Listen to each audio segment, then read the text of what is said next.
بسم اللہ الرحمن الرحیم۔ کل کے رضا ہے خنجر خونخوار برقبار، آدھا سے کہہ دو خیر منائے نہ شر کریں، کہ رضا کے نیزے کی مار ہے کہ عدو کے سینے میں غار ہے،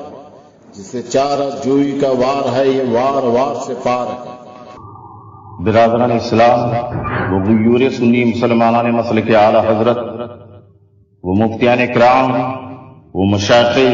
نظام مسلک اعلی حضرت، السلام علیکم ورحمۃ اللہ وبرکاتہ۔ میں فقیر محمد خلیل احمد ہانگا شریف کرناٹک آپ سے مخاطب ہوں۔ کئی دنوں سے میرے خلاف سوشل میڈیا پر کلپیں گردش کر رہی ہیں۔ میں نے وہ بات کس پس منظر میں کہی اور کیوں کہی، میرے علماء مسلک اعلی حضرت بغور سماعت فرمائیں، اور بالخصوص نیپالی مفتی دل کے کان کھول کر سنیں۔ تقریباً 2011 سے ذمہ داران دارالہدا و سمستہ کیرلا سے ان کے باطل عقائد و نظریات، وہابی دیوبندی جماعت اسلامی اہل حدیث تبلیغی جماعت وغیرہ فرقہ باطلہ کے ساتھ گہرے تعلقات اور طواغیت اربعہ اشرف علی تھانوی، رشید احمد گنگوئی، قاسم نانوتوی اور خلیل احمد امبیٹوی کی شخصی تقریر نہ کرنے کی وجہ سے ہمارے شہر ہانگل شریف کے علماء اور ذمہ داران دارالہدا کے درمیان اختلاف چلا آ رہا ہے۔ ہم نے انہیں مناظرہ اور بحث و مباحثہ کا بھی چیلنج کیا، مگر آج تک وہ اپنے آقا بہاؤالدین ندوی اور سمستہ کیرلا سے دیوبندیوں و تبلیغیوں کے ان 4 مولویوں کی شخصی تکفیر کا ثبوت نہ لا سکے، اور ان کی بے شرمی اور بے حیائی تو اس وقت اور بڑھ گئی کہ بہاؤالدین ندوی کے زر خرید غلاموں نے دارالہدا کے لیٹر پیڈ پر یہ اعلان شائع کیا کہ دارالہدا سمستہ کیرلا کی طرف سے بہاؤالدین ندوی، علاء الدین ہدوی، میرا رول ممئی اور رفیق ہدوی کولاری رہیں گے، اور آپ کی جانب سے حضور قائد ملت و حضور محدث کبیر کو بلا لو تو ہم بات کریں گے۔ جب میں نے یہ بات سنی تو ان کا یہ چیلنج مجھے بڑا ناگوار گزرا، کیونکہ کہاں یہ عظیم شخصیتیں اور کہاں یہ سڑے ہوئے صلاح کلی مفتی مولوی۔ اس لیے میں نے ایک میٹنگ کے دوران ان کی حیثیت کو بتاتے ہوئے کہا کہ تمہاری حیثیت کیا ہے اور تمہاری اوقات کیا ہے، اور ان بزرگوں کے سامنے کھڑے ہونے کی تم جیسے وہابیہ دیابنا سے تعلقات رکھنے والے، ان کو مسلمان جاننے والے اور ماننے والے، تم جیسے اعلیٰ قسم کے سڑے ہوئے صلاح کلی بددین بدمذہب گمراہ مولوی مجھ سے پیدا ہوتے ہیں۔ میرے سنی بھائیوں غور سے سنو، میں نے مطلقاً یہ نہیں کہا کہ فلاں کے منہ سے مفتی پیدا ہوتے ہیں، اور نہ ہی کسی سنی صحیح عقیدہ عالم دین مفتیان کرام کے بارے میں میں نے کہا، بلکہ میں نے ان سڑے ہوئے صلاح کلی گمراہ بددین بد مذہب مفتیوں کے بارے میں کہا ہے کہ وہ منہ سے پیدا ہوتے ہیں۔ تو اب جتنے سڑے ہوئے صلاح کلی مفتی مولوی تھے ان کو تو مرچی لگنی ہے، اس لیے ایک بدبخت نطفہ ناتحقیق رضوان چمچی کو دارالہدا والوں نے کرائے پر لیا، اور اس خبیث النفس نے جو مسلسل ہمارے اکابرین اور مشائخین کو گالی گلوچ کرتا رہا، اور اس میری تقریر سے سڑے ہوئے صلاح کلی کا لفظ نکال کر یہ لوگ فتنہ پھیلانا شروع کیا۔ جب میرا دامن اس سے پاک ہے، اب مجھے یہ نیپالی مفتی بتائیں کہ صلاح کلیت کی نجاست زیادہ غلیظ ہے یا پیشاب کی نجاست، وہابیت کی نجاست زیادہ غلیظ ہے یا پیشاب کی نجاست؟ اور آپ حضرات بھی اپنے سنی صحیح عقیدہ علماء سے اطمینان قلب کے لیے سوال کریں، اور ہمارے علماء کرام بھی اس پر غور کریں۔ حیرانی ہوتی ہے کہ اس نیپالی مفتی کو کس نے مسند افتاء پر بٹھا دیا جو اصول افتاء سے بھی ناواقف ہے۔ جب اس مفتی کو میرا نام پتہ معلوم تھا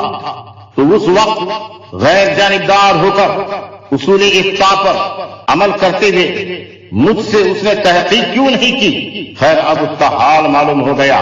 کہ وہ بھی نطفہ ناتحقیق رضوان چمچی اور اکرام الدین صدیقی حیدرآبادی اور رفیق ہدوی کی طرح بہاؤالدین کا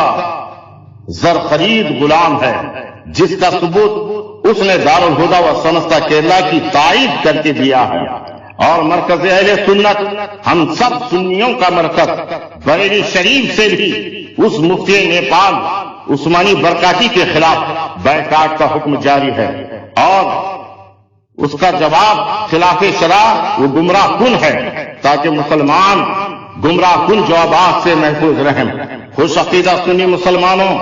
میں نے تقریباً 1 گھنٹہ تقریر کی، اور پوری تقریر میں میں نے انہی صلح کلیوں کا رد کیا۔ میری باتوں کو کاٹ چھانٹ کر اور اپنی مطلب کی ملا کر میرے نام پتہ ذکر کر کے سوال کیا گیا، مگر یہ نیپالی مفتی افتاء کے اصول و ضوابط سے جاہل، اتنا معلوم نہیں کہ کسی فرد خاص کی طرف فسق و فجور کی نسبت کرنے میں مضبوط دلیل شرعی کی ضرورت ہوتی ہے۔ میں اعلان کرتا ہوں کہ جو کچھ میں نے کہا ہے میں اس کا خود ذمہ دار ہوں۔ ہمارے اکابرین کا دامن اس سے پاک صاف شفاف ہے۔ ان دارالہدا کے صلح کلی ہونے کے دلائل ہمارے پاس موجود ہیں، جسے جو بھی کہنا ہے، جتنے تیر و نشتر چلانا ہے مجھ پر چلائیں۔ اکابرین اہل سنت کی ذات کو مجروح نہ کریں، ایسا کام وہی کرے گا جو خبیث النفس ہوگا، جو خبیث الباطن ہوگا۔ میں ان تمام ایک ہی تھالی کے چٹے پٹوں کو اور جملہ حاسدین و غداران مسلک اعلیٰ حضرت، وہ حاسدین حضور تاج شیعہ محدث کبیر، وہ حضور غیاث ملت سے کہ بظاہر محبت کا دم بھرتے ہیں اور دل ہی دل میں خوش ہو کر منافقانہ روش اختیار کرتے ہوئے ان مشائخین نظام کی تعلیمات کے برخلاف خبیث النفس نطفہ ناطقی رضوان شمشیر کی ایڈیو کو سن کر خوش ہوتے ہیں اور پھیلاتے ہیں۔ میں ان سب اور بالخصوص ذمہ داران دارالہدا وہ سمجھتا کہ اللہ بہاء الدین ندوی اور ان کے زر خرید غلام فلاح الدین ہدوی، رفیق ہدوی، اکرام ہدوی حیدرآبادی نطفہ ناطقی چمچی سے میرا کھلا علن اعلان چیلنج ہے، اگر تمہارے اندر دم خم ہے تو میرے خلاف جتنے دلائل ہیں، جتنے بھی تمہارے معاون و مددگار ہیں، سب کو لے کر آ جائیں۔ شہر ہانگڑ شریف میں یہ فقیر تمہارے انتظار میں بیٹھا ہے، آمد و رفت کا خط بھی دیا جائے گا، شرعی حکم جو بھی ہوگا سب کو تسلیم کرنا ہوگا۔